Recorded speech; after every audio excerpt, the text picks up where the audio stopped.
buenas tardes y gracias por estar aquí en Zona Maco en esta charla sobre surrealismo en México. Le quiero agradecer a Tere Arc y a Donna Roberts que estén aquí. Las presentaré brevemente porque ambas son muy conocidas. Tere es una sobresaliente curadora que ha hecho muchísimo a nivel nacional y a nivel internacional por difundir el trabajo de principalmente mujeres artistas radicadas en México, ya sean nacionales o extranjeras, y estrechamente vinculadas con el movimiento surrealista internacional. Donna es galesa, actualmente vive en Helsinki y también ha hecho una labor muy importante para la difusión de, digamos, de otros puntos del surrealismo que no son tan conocidos, en su caso el surrealismo en la antigua Checoslovaquia y también artistas mujeres surrealistas checas, y estuvo aquí en México una época donde también tuvo oportunidad de trabajar un poco sobre surrealismo en México.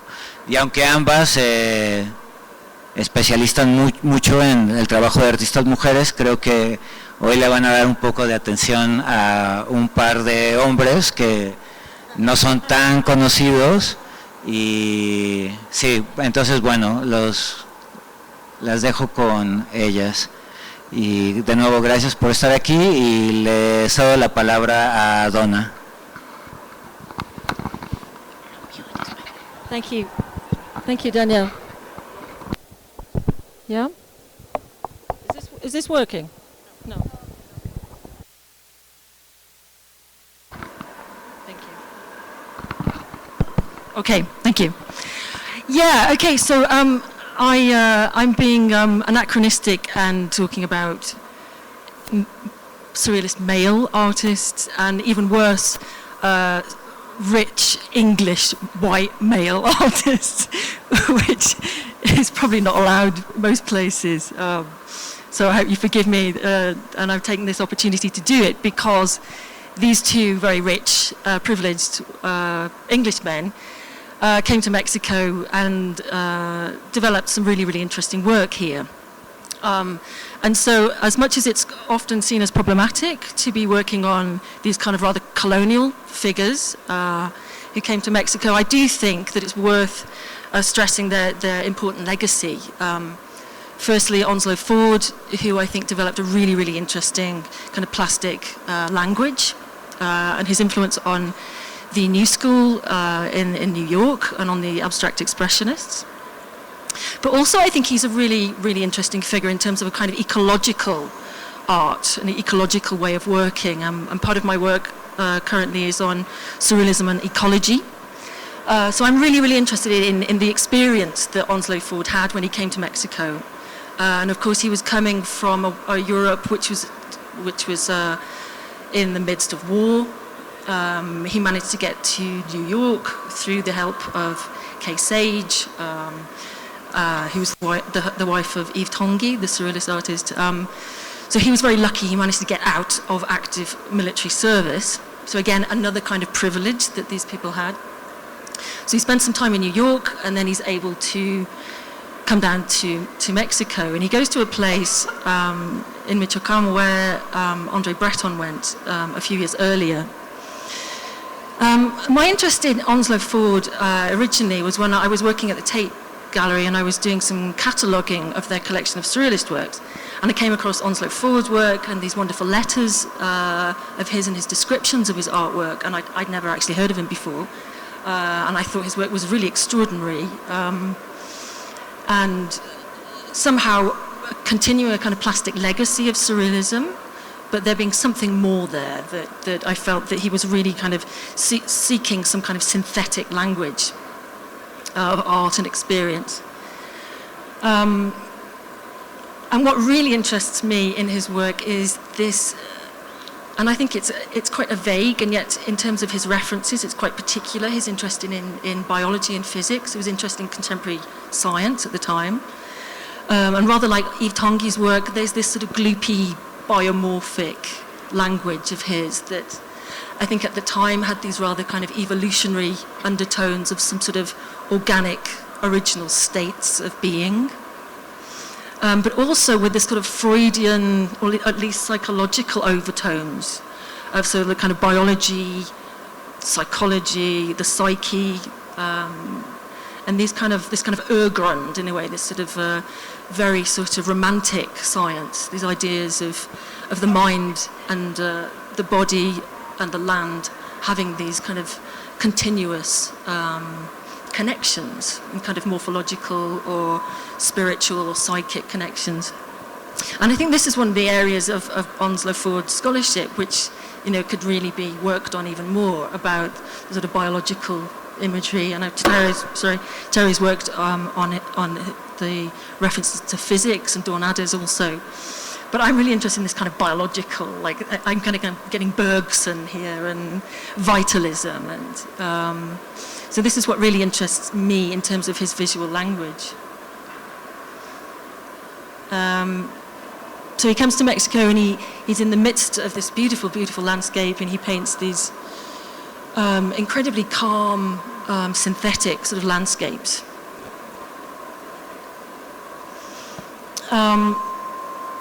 So the question about what brings these two very posh Englishmen to Mexico, obviously the wall. They wanted to escape that experience, and particularly Onslow Ford wanted to commit to being a painter. Edward James, I guess you may know more about because of his work, his amazing folly in Gilitla, Las Posas. And of course, the precedent was set for these artists and figures to come to Mexico after Breton came in 38. And I put here a quote from the scholar Elza Adamovitz, who basically in a book a few years ago on surrealism and travel, made some very sort of cautionary post-colonial statements about European artists coming to Mexico. And of course, that's very, very wise. And also as an art historian, one has to feel a certain kind of cautiousness politically, at a certain sensitivity about talking about these characters coming to Mexico and finding their Eden, you know, and finding their paradise here.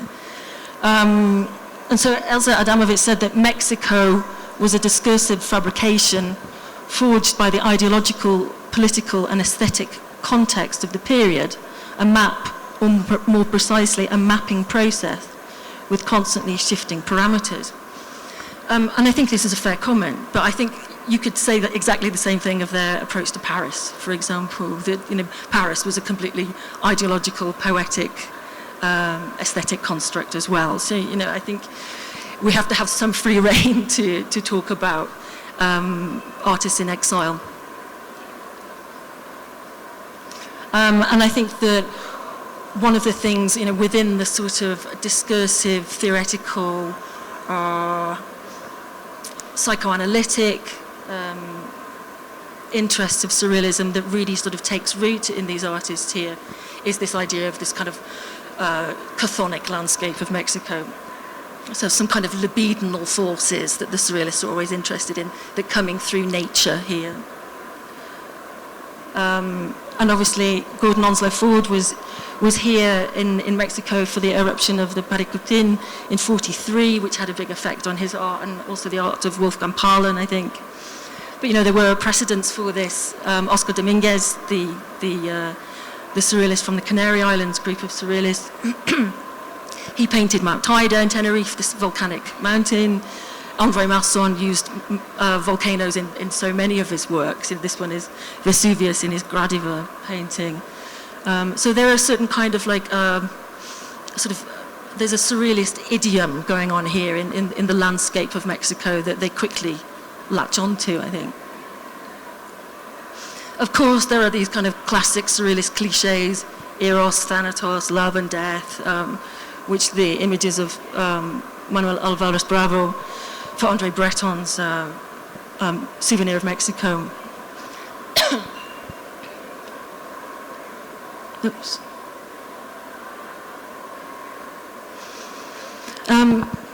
So I think that there are these very strong connections that these surrealists have with nature here, and that's something that really interests me, because when I first came to Mexico, it was my first time in the Americas completely, and I was completely blown away by the scale of the Americas. And when you live in Europe, I grew up in Wales, which is basically like the Shire, you know, from the Hobbit. So you come to Mexico and you're like, oh my God, the scale of this is incredible. And you start to look at Europe as this weird, over-determined kind of little dot on the map. It's like, what have I been doing for the last 30 years of my life, you know? So you get this very, very different perspective. And so I imagine, I really identify with how these artists felt, you know, they're coming from Europe. They must have been, you know, really blown away. And I think that really shows in this sort of highly kind of passionate, effective, excuse me, attitude they had to nature here. Obviously, particularly at a time when this sort of socio-cultural situation was different and a lot calmer, that Onslow Ford, for example, could go and live with the Tarascan Indians and build this kind of paradise to paint. Obviously, the same with Edward James, who was wanting to come to find a place to live in Mexico and discovered with a Mexican companion this extraordinary area in San Luis Potosí, where he builds Las Posas. And there's a very particular sort of interesting English-Mexican exchange here with this work, and because Edward James was this aristocrat who came from this huge sort of Gothic aristocratic home in the south of England, and he blends some of the kind of Gothic imagery from his original home into this extraordinary kind of concrete folly in the jungle. So there's lots of sort of little references to surrealism, to the English Gothic, and to his homeland. So he kind of transforms his homeland with sort of architectural ideograms, in a way, of the Gothic from Britain. Some of you may know this wonderful film that Melanie Smith, another British artist, made of Xilitla when she lived in Mexico.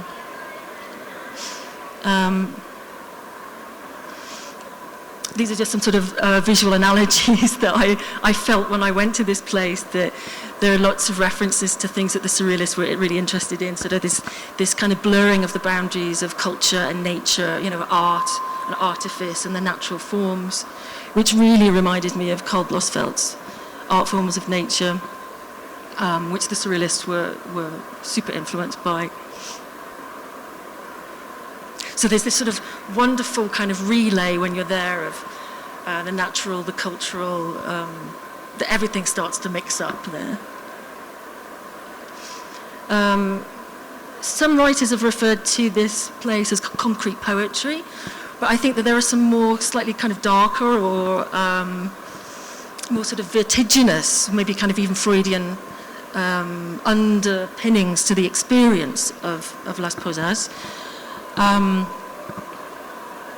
For example, this sense that when you're there, you get completely sweaty and tired, and you're going up and down these spiral staircases, and you're getting dizzy and thirsty, and suddenly you start to lose your sense of self-composure and kind of integrity in a way. You know, you're sort of bumbling around the forest, the jungle, and getting this feeling of being in the middle of an amazing labyrinth.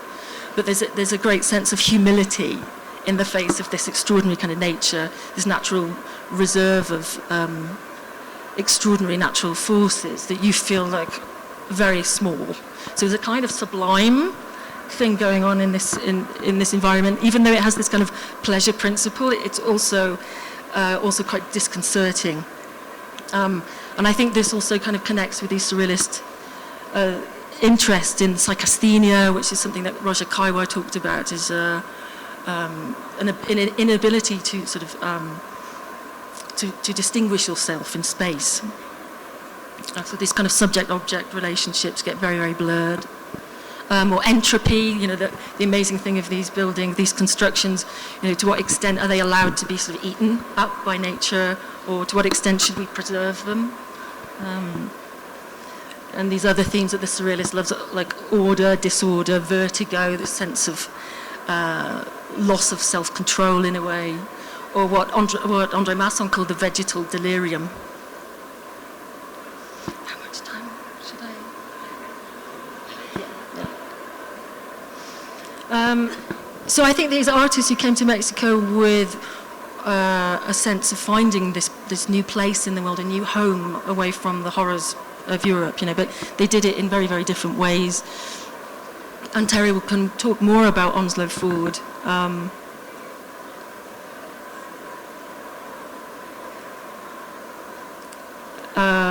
did I want to say? There's one more thing I wanted to say, really, is about the sort of transition in his work from when he comes to Mexico, and in the 39 paintings when he's in the UK, he has to go back for military service for a while. He has this incredible sense of disturbance, which his paintings express. He's in New York, and there's like really, really disturbing kind of monstrous morphologies going on. So the war is happening in Europe, and he's incredibly disturbed by it. But it's only really when he comes to Mexico that his work takes on this much calmer, much more kind of ecologically minded, I think, sense of his own self as a painter and his environment. And I think that this kind of very Deweyan idea of art and experience, which was important, I think, for the American artists a lot in the Americas, to develop a way of sort of being within a landscape. And I think that both these English gentlemen found a very distinct kind of personal language of being in Mexico, and it clearly grounded their work and their kind of life's mission, I think, really. So that's all I have to say. Thank you.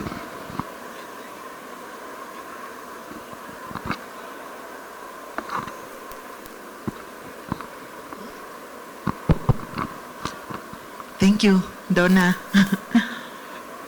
Bueno, yo les voy a hablar en español.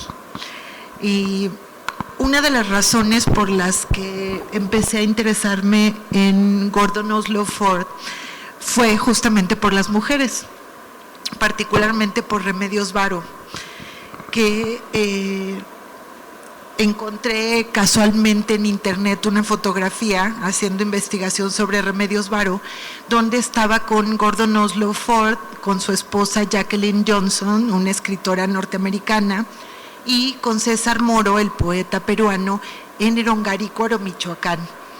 De ahí empecé a investigar, fui a dar con la Lucy Darr Foundation, que es la fundación que dejó Gordon antes de morir en California, en el norte de California, y fue...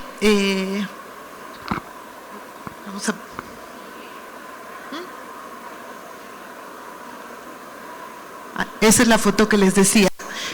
Y a partir de ahí de la investigación en su fundación quedé maravillada con el trabajo de Gordon, pero además era como la cueva de las maravillas para cualquier curador o historiador del arte, porque Gordon guardaba todas sus cartas, además de los borradores de cartas que él escribía, pero tenía también todas un cuaderno por años, según los lugares donde vivió, donde iba citando los fragmentos de los libros y textos que estaba consultando y que lo estaban influyendo en su arte. Entonces, muy raro encontrar el material así de un artista donde puedas ir siguiendo toda la trayectoria, sus preocupaciones, qué estaba experimentando. En sus cartas describía perfecto todo su proceso en la pintura, más lo que estaba ocurriendo en su medio ambiente. Y algo que me pareció fascinante es también la mujer que estaba casada con él, Jacqueline Johnson. Ella era una intelectual, ella estudió literatura en Stanford, es original de California, y ella fue una influencia fundamental en él de la recomendación de los textos que tenía que leer, que varían desde filosofía, historia del arte, física, ciencias. Fue una influencia importantísima en él durante toda su carrera. Y la relación con Remedios Varo inició en Europa en el año 38, cuando ambos estaban estudiando un texto llamado el Tertium Organum de Peter Uspensky, un místico ruso que fue muy influente en los artistas, sobre todo por sus postulados acerca de la cuarta dimensión. Él incluso hablaba como eran los artistas los únicos que podrían llegar a concebir cómo representar una dimensión más allá de la tercera dimensión, que es la que estamos acostumbrados a ver en esta realidad. Eran los únicos que podían visualizar o ser los visionarios que lograran encontrar una representación más allá de la tercera dimensión, que también era una de los objetivos de los cubistas, buscar cómo ir más allá de la exploración de la tercera dimensión. Y Uspensky en el Tertium Organum habla mucho de cómo todo está vivo en la naturaleza, y se juntan en un verano justo antes de la guerra en un pueblito en Suiza muy cerca de la frontera con Francia llamado Chemilieu. Se junta Gordon Ford con Esteban Francés, que era entonces una pareja romántica de Remedios Varo, Roberto Mata y Wolfgang Palen. Y llegan también algunos de los surrealistas de visita, llega Yves Tanguy, Kees Sachs, pero lo que hablan, y Jacqueline Lamba, que era la pareja de Breton en ese momento, hablan mucho de cómo todos esos meses que pasaron en Chemilieu estaban continuamente experimentando en cómo podrían llegar a la cuarta dimensión en la pintura y cómo podían captar lo que estaba vivo en la naturaleza, cómo captar, y hablan específicamente, por ejemplo, de las almas de las montañas.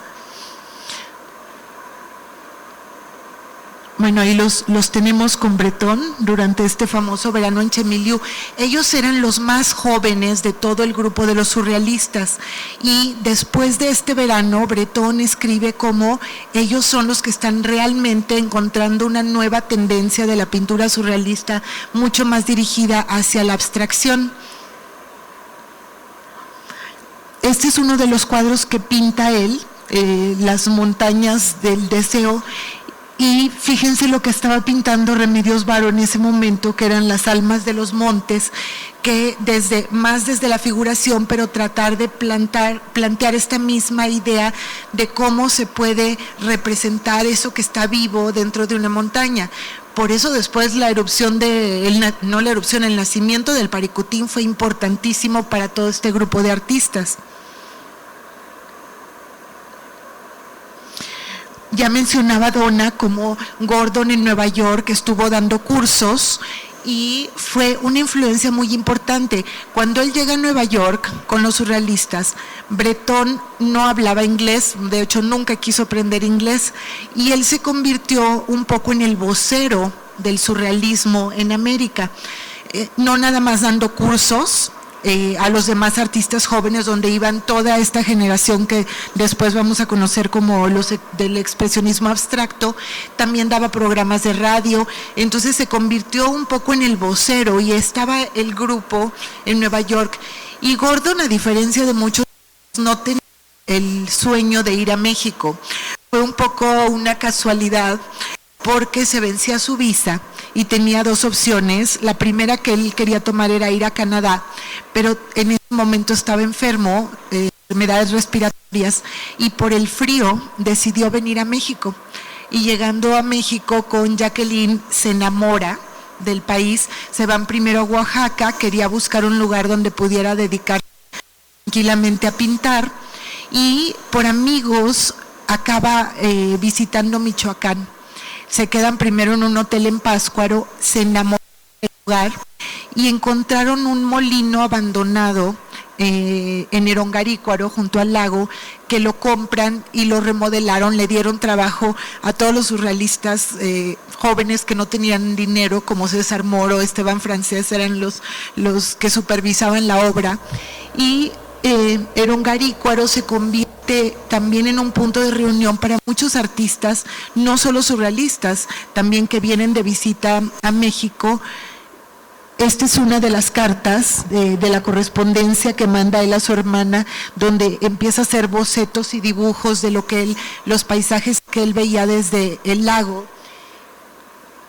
Esa es una foto, una foto de él y Jacqueline en Nerongarícuaro, y pasaba horas, por lo que él cuenta en sus cartas, observando las montañas, se iba a excursiones, observando el lago en diferentes horas del día, cómo se veía el color del cielo, cómo cambiaba el agua, cómo se movía cuando llegaban los pescadores, y todo eso lo iba plasmando en sus bocetos.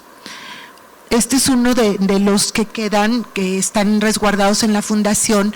Él decide, y eso tiene que ver con su razón por la que va a romper un poco con el surrealismo, él decide que no puede pintar de una manera usando el automatismo puro, que era una de las ideas del surrealismo, porque él quería tener un control preciso de lo que estaba tratando de decir con su pintura. Y lo que quería él primero era, a través de las formas, lograr captar la vida en la naturaleza, y esta vibración de energías de la que hablaba Uspensky en su libro. Por eso empezaba a hacer todo solamente en azul o solamente en blanco y negro, para que el color no interfiriera, y era primero tratar de captar esta forma y estas impresiones que él tenía, y después aplicar el color para entonces ya meter la emoción que él quería transmitir al espectador. Y uno de los libros que fue importantísimo para él y que cita continuamente en sus cuadernos era El arte como experiencia, de John Dewey, donde habla de esta parte como divina de la naturaleza, donde se puede estar a través del artista lo sublime, y esta parte casi de un dios, ¿no? Casi divina de un artista, de poder transmitir ese lado como espiritual. Algo que es muy interesante es que se resguardan también muchos de los estudios, donde él va escribiendo cómo va a ser todo el proceso de pintar el cuadro. Él toma mucho, tenía artistas a los que admiraba profundamente, como Seurat y la técnica del puntillismo, cómo hacía la composición Cézanne. Le interesaba mucho, por ejemplo, en Van Gogh, cómo podía plasmar la energía a través de todas estas espirales con sus pinceladas. En Kandinsky, por ejemplo, le interesaba mucho el manejo de la línea y los puntos, y cómo las intersecciones de estas podían hacer una transformación en el color, en la paleta de color. Entonces él tomaba de todos ellos para ir construyendo un poco la idea de su obra, y se a observar la naturaleza, a leer, y la influencia de Jacqueline como su musa, sino como alguien que lo fue guiando en su educación intelectual, fue importantísima durante estos años.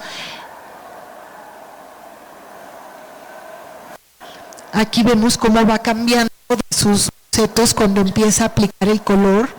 En este caso es una pintura donde vemos todavía referencias. Va a empezar él a pintar muchos personajes, pero siempre la referencia al paisaje y a la naturaleza va a estar muy, muy presente. A él le interesaba mucho utilizar el puntillismo, porque a diferencia de lo que hacía en Nueva York, en estos cuadros ya no vemos de dónde proviene la luz, sino que él quería que la luz emanara de los propios objetos. Entonces, utilizar la técnica del puntillismo le servía muy bien para tratar de crear esta especie de halo de luz y de energía que podría surgir de la forma. Aquí vemos algunas de sus grandes influencias. Por supuesto, Seurat, Miró, que es uno de los cuadros que él más admiraba, que tiene que ver con la casa de campo en Cataluña de Miró, y que fue de sus más vinculadas al surrealismo, y va a empezar a tomar influencia también de lo que está viendo en México, aunque él reconoce que le tomó varios años. Primero estaba muy enfrascado en el paisaje, sí empieza a utilizar las formas piramidales o de las yacas que es esta especie de pirámide que tiene también una superficie a través de círculos, muy común en la zona de Michoacán, que él va a empezar a incorporar en sus obras. Aquí lo vemos muy claro, si se fijan, estas formas como escalonadas que remiten a las pirámides, pero siempre va a estar presente el lago, las montañas y aunque poco a poco van a desaparecer las referencias muy claras. Aquí él está totalmente explorando la naturaleza y lo que está viendo a su alrededor. Colaboró junto con Jacqueline, por supuesto, en la publicación DIN, que tuvo 6 números, que, bueno, Daniel ha escrito muchísimo y hizo una exposición magnífica sobre DIN y sobre Palen y los surrealistas. Y algo que es muy poco conocido es que Jacqueline fue coeditora durante los últimos números. Ella jugó un papel muy importante a quienes invitaban a colaborar, en cómo se les seleccionaban los textos, y fue además la correctora de estilo, por ejemplo, Nora Carrington. En sus novelas están los manuscritos, la primera que escribió llegando a México, que se llama Open Stone Door, Ábrete Puerta de Piedra, está corregida por Jacqueline, que además le ofreció ayudarla para conseguir quien la publicara. Entonces es un personaje que ha estado en la sombra, pero que en realidad jugó un papel muy, muy importante, sobre todo a partir de la edición número 4 o 5 a Miriam. Aquí mismo se publican, ustedes pueden imaginar lo que fue presenciar el nacimiento de un volcán. De por sí llegar a la Ciudad de México y ver el Popo en actividad era algo que impresionaba a cualquier artista. Empiezan a hacer un volcán de la nada, fue verdaderamente impactante. Palen escribe un texto sobre el nacimiento del volcán y destaca cómo se asemeja la forma del volcán en Teotihuacán, y se cuestiona que si en realidad en la antigüedad las pirámides pudieron haber sido inspiradas por el nacimiento de un volcán que estas culturas presenciaron. Y bueno, Jacqueline también fotografió, y Elizabeth, la hermana de Gordon, y todo esto se publicaba también en DIN, y muchos de venían a México, se hospedaban con ellos en Erongarícuaro para ir a hacer las excursiones a ver el volcán, que además representaba a la perfección todas estas ideas de Ouspensky de cómo sale la vida de las montañas. Este es un pequeño juego que está en el archivo de Gordon que me encontré, donde todos los surrealistas vivían cada día cuando empiezan a caer las cenizas del volcán, que los aviones no podían aterrizar y todo el día cambiaba las formas. Era de un juego surrealista las formas que tomaban las nubes y el humo del volcán en el cielo. Y este cuadro que nos presentó también Donna, La Tierra Luminosa, que fue pintado el año en que nace el Paricutín, justamente tiene que ver con esta tierra de luz. Si se ven, hay una pequeña referencia al volcán con estas 3 flamas envueltas en rojo al fondo, pero son referencias que poco a poco van a desaparecer. ¿Cómo andamos el tiempo? ¿Ya? Muy bien. Ok, bueno, vamos a dejarlo por aquí para poder tener un diálogo y preguntas. Sí. ¿Sí?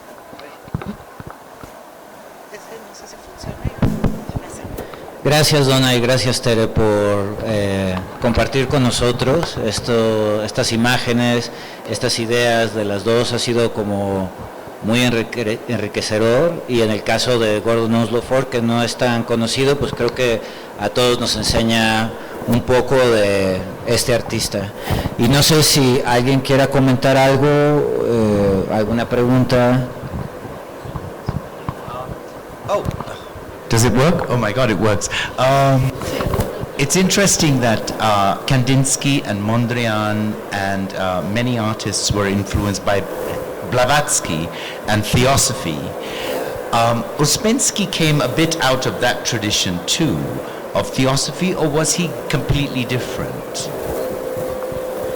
Well, what was happening is with the Russians, and it's the same thing with Gurdjieff, there was something happening in the times in the air that they independently were searching the same things. The three of them were traveling to all these ancient cultures because they wanted to understand things that they could not find an explanation in religion, in institutions. So it was somehow a different search with the same purpose. They were looking for the spiritual in art. Kandinsky wrote that famous text. Exactly. So they were all traveling to Egypt, Tibet, India, trying to find a common origin in all cultures and in all religions. Each one focused it in a different way. Ouspensky and Gurdjieff collaborated afterwards, but they met after their trips. So that they started traveling and looking for this origin of spirituality in all different cultures at the same time without having an agreement. It was the same thing with Blavatsky.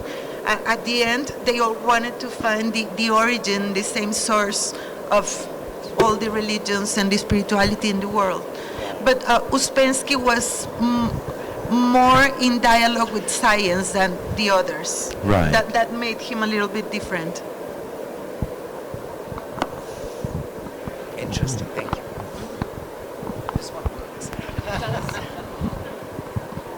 ¿Alguien más? ¿No? Es muy interesante ver actualmente el pensamiento ecológico de los surrealistas, ¿no? Que probablemente vienen de una parte un poco científica, un poco esotérica, una combinación de conocimientos, digamos, que no se fijan tanto como en los límites estrictos de las disciplinas, sino que van asimilando de distintas fuentes un pensamiento ecológico, ¿no? Y lo vemos aquí en el caso de Gordon Oslo Ford, en el caso también de Gil Itla, de Edward James, también está presente en el caso de Palen y en el caso de Leonora Carrington, ¿no? Muchísimo, Alice Raon. ¿Quisieran hablar un poco más de esto? Creo que es una forma como muy contemporánea de entender estos artistas modernos y de mostrar la relevancia actual de este pensamiento políticamente activo en términos ecológicos. Yeah, I think that's a really interesting point and very, very pertinent. And I currently I'm trying to write a book on surrealism and nature and have a chapter on it, surrealism and ecology. And I think the surrealists were actually real pioneers of a certain kind of sensibility concerning nature, when at a time, of course, this terminology of ecological was not current in the way it is now. Obviously, ecological movements, particularly in the USA, had existed before the 1920s. You have Walden and extraordinary books being written in the States, but as a sort of movement of consciousness, ecology wasn't. There wasn't a discursive language around ecology. But I think when you look at the writings, I mean, particularly Breton, that you find an extraordinary sense of the interconnectedness of human life in all its complexities with the natural world, and I think Breton is a great example of how in a kind of exquisite intellect can work through poetry and can use the poetic language, the language of metaphor, of analogy, of correspondences and interconnections, to prove a kind of ecological truth, behind the poetic mentality, which can actually express certain things that science obviously works towards doing, but it can express it in a very, very effective, very, very kind of universal sense, a very immediate sense, I think. So I think one of the most important things that the surrealists insisted upon was like lyrical experience, this ability to allow yourself to sort of feel the interconnectedness of yourself within the natural world. And I think that they had a kind of a quasi-phenomenological approach to the natural world, which I think really Gordon Onslow Ford has, this very, very receptive engagement with his being as a sort of a human entity, this kind of organism, and his natural environment. And I think that the Surrealists really were maybe the first to develop sort of systematically, collectively, an approach to the natural world which was using poetry as a kind of very emphatically as a companion to science, as a kind of complementary intelligence to science, to learn about our relations with nature and to learn about the interconnectedness of the world. So I think the Surrealists are sort of intuitively ecological in a sense. This is a different Surrealism to the Surrealism that came in Paris. Where's the... Sorry, a different... Yeah.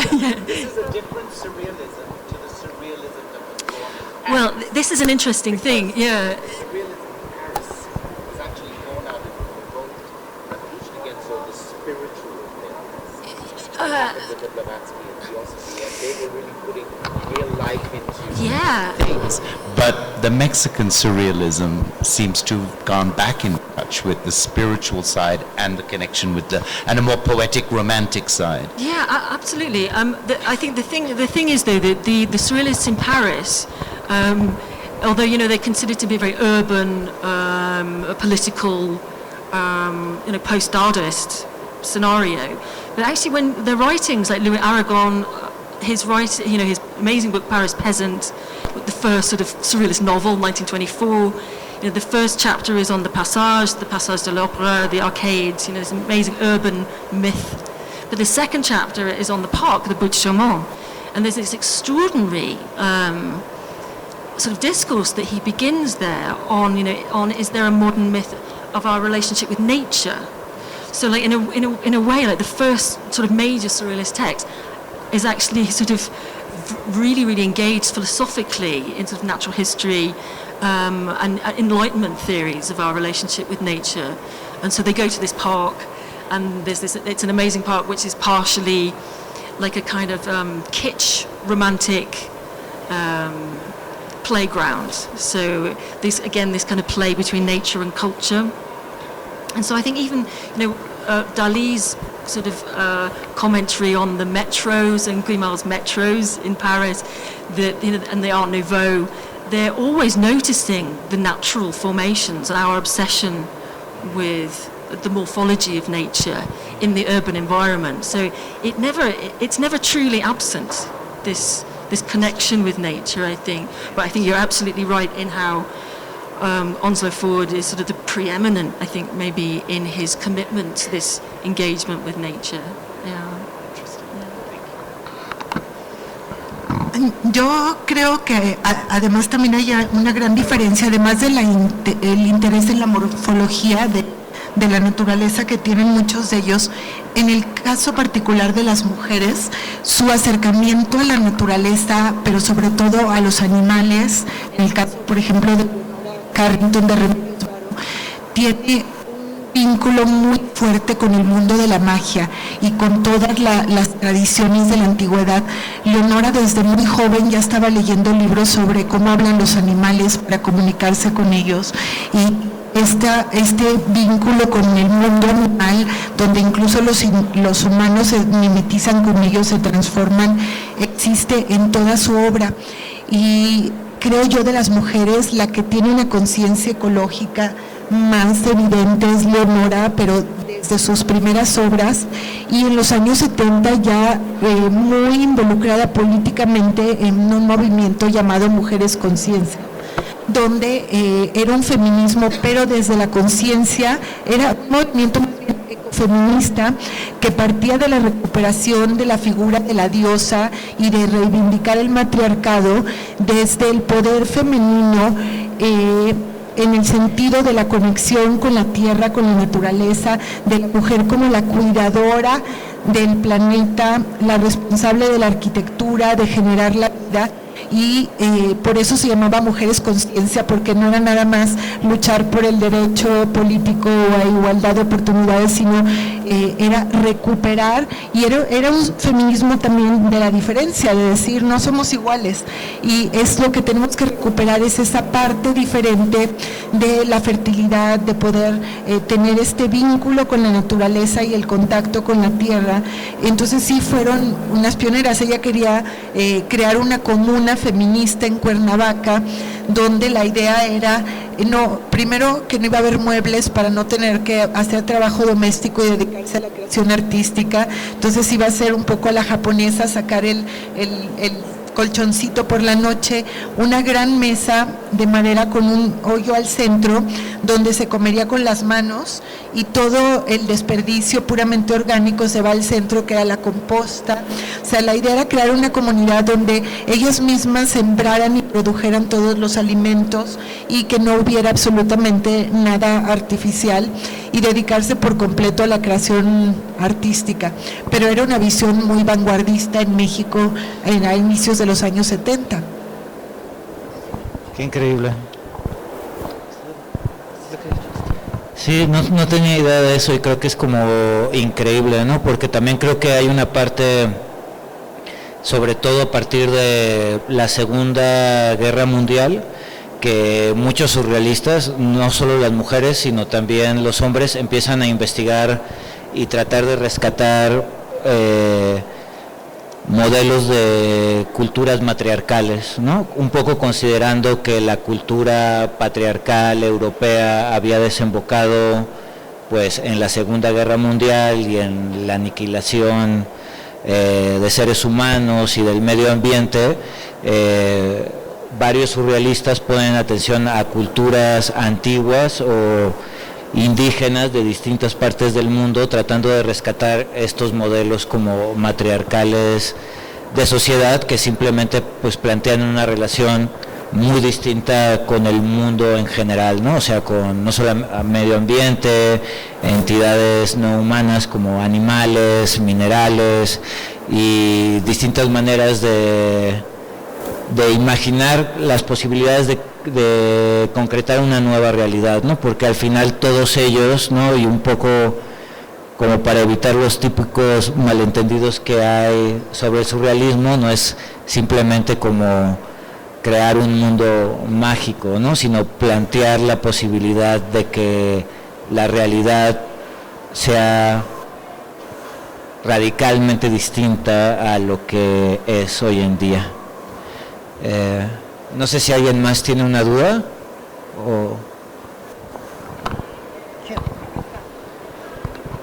Una pregunta muy rápida.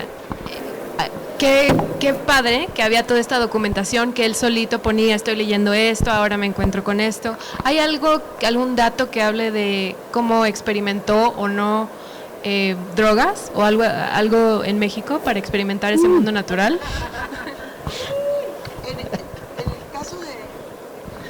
En el caso específico de Gordon, no, pero hay de otros artistas, y bueno, hay un libro fabuloso de toda la correspondencia de Aldous Huxley con su psicoanalista, que tiene que ver con todos los viajes a México y con la experimentación con drogas psicodélicas. Por supuesto, muchos artistas lo hicieron. Antonin Artaud, surrealista que vino primero a México, él experimentó con el peyote, pero después tuvo episodios psicóticos muy graves, incluso murió en un hospital psiquiátrico, pero sí hubo muchos artistas que experimentaban con todo esto. En el caso de Gordon no he encontrado yo ninguna referencia. Él hacia el final de su vida estuvo mucho más involucrado con el budismo zen y con todas las prácticas espirituales, bien de llegar a estados de conciencia diferentes, pero a través de la meditación.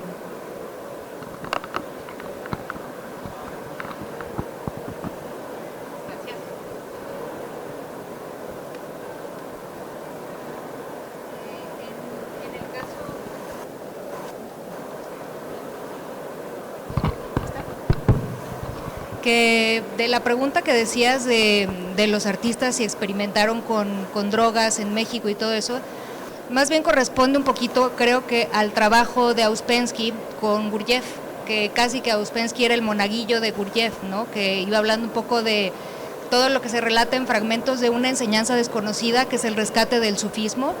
y cómo se llega a la hiperconciencia a través de ir en contra de la mecanicidad. Justamente yo no conocía a este artista, pero él habla de que, dice, yo ya no me puedo relacionar con el movimiento surrealista, porque es una cuestión mecánica, y todo lo que tenía que ver con Ouspensky y Gurdjieff era ir en contra de esa mecanicidad. De hecho, hay todo un planteamiento filosófico alrededor del cuarto camino, que es hacer movimientos que a través de los movimientos que son mover que si los ojos para acá, los brazos para allá y todo esto, poder hacer una desconexión entre la mente para poder llegar como lo que haría la meditación, pero de una manera mucho más efectiva y rápida. Entonces, ellos buscaban ese camino a conocer otras dimensiones o esa cuarta dimensión a través del desconectar con lo mecánico. Pero en ese entonces me parece que todavía no había todo este rollo de la experimentación por lo menos de la parte europea con los psicodélicos, ¿no? ¿Sí? Incluso mucha gente, incluso el mismo Gurdjieff experimentaba con drogas, porque lo que más les interesaba era estudiar la transformación de la conciencia. Entonces probaban cualquier tipo de medio que pudiera llegar a ese fin. ¿Destapador? Sí, de hecho, o sea, de nuevo, para un mayor entendimiento de la realidad, incluyendo la realidad personal de las posibilidades de la percepción, era algo muy común que todos lo hicieran, ¿no? Inclusive así como filósofos relativamente asociados al surrealismo como Walter Benjamin, ¿no? Entró como a fuertes como trabajos de experimentación utilizando hashish y otros opiáceos, pero creo que lo importante es ver esta cuestión como de o sea, no dudo que se juntaran un viernes y dijeran vamos a pachequear todos y como a pasarla bien, pero cómo hay también como un sentido del estudio, ¿no? Y cómo lo involucran como un casi como como un experimento un poco como científico, y escriben de él, y muchos de ellos después de incurrir en este tipo de experimentos siempre mencionan como un carácter como propedéutico, ¿no? Como de conciencia, y muchos de ellos también alertan de los riesgos de utilizarlas de manera regular, ¿no? O sea, como que son muy conscientes en ese sentido, ¿no? Como que lo utilizan como un propedéutico para entender las posibilidades de la mente, digamos.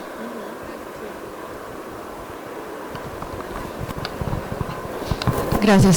En este sentido, y pensando más allá de lo recreativo de las drogas o de cualquier otra sustancia que te permita tener una ampliación de la mente, pensando en que estos artistas en un inicio tenían como toda una corriente filosófica como trabajo, encontramos en artistas recientes y actuales una como trasfondo de trabajo y de conciencia más allá de lo que tenemos presente. ¿Sí se presenta? Sí, yo creo que a lo largo de toda la historia, ¿no? Hay como casos muy claros, ¿no? Henry Michaud, gente, pintores, no solamente artistas plásticos, directores de cine, escritores. Yo creo que la gran diferencia es que ahorita no tenemos ese sentido como de un grupo, un colectivo que iba hacia lo mismo y como en el caso de los surrealistas, sino son más bien de manera individual, ¿no?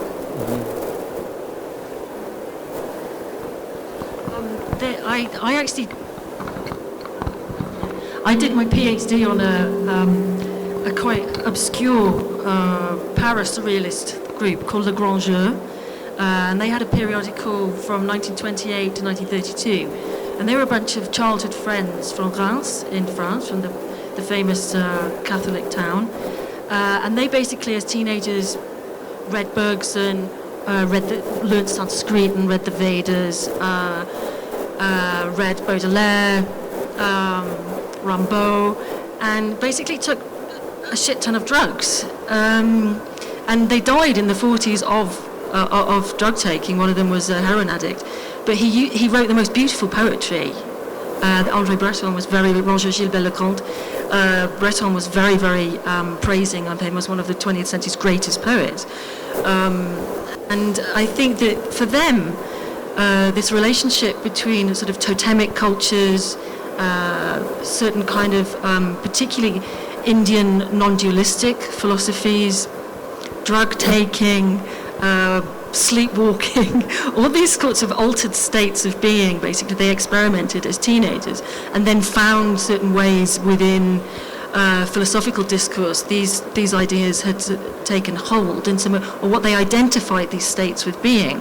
And they would write things like, about teenagers, that adolescence is this period where, it's horrible. You need this kind of transformative state, and you need initiation rites. It's like, and all these kind of so-called primitive societies, they have initiation rites, and it enables so much more like a kind of symbolic acknowledgement of transformation. So they were very much sort of in favor of, in some way, trying to kind of redevelop these kinds of ancient wisdoms, and the modality of thinking, was very much against subject-object thinking.